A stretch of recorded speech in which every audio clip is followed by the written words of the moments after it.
Seeing the world through our pets' eyes. I think that's always such a fun exploration because they can teach us so much. It's so amazing. So this little guy, he came to us a few months back from the south. This is Scout. And Scout, when he originally joined our family, would do exactly this.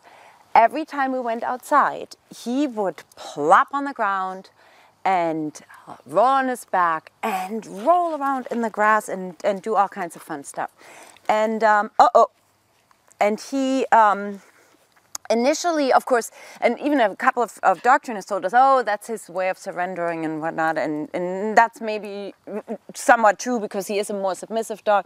But what became clear to us is like he did it in the most unusual ways. Like when we went on a longer car ride and we came home, he immediately propped himself on the grass. When we asked him if he needed to go to the bathroom, he came out of the house, plopped himself onto the grass. And sometimes would lay there without even asking us to touch him.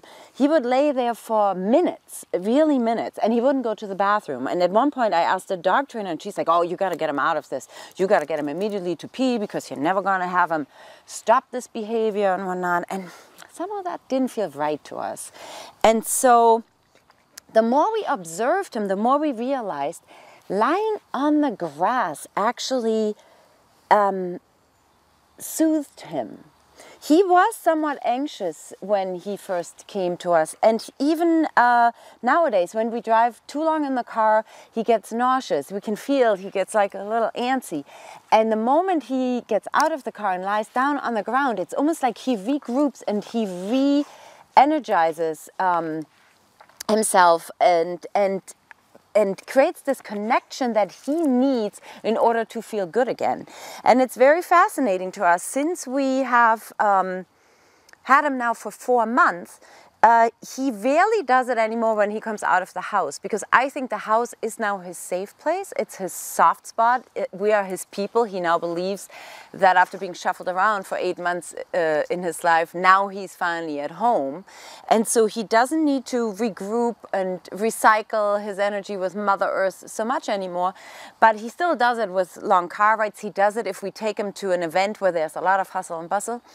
He still needs to regroup and reground himself on grass or even dirt. He loves nature for that, to help him calm down again and relax.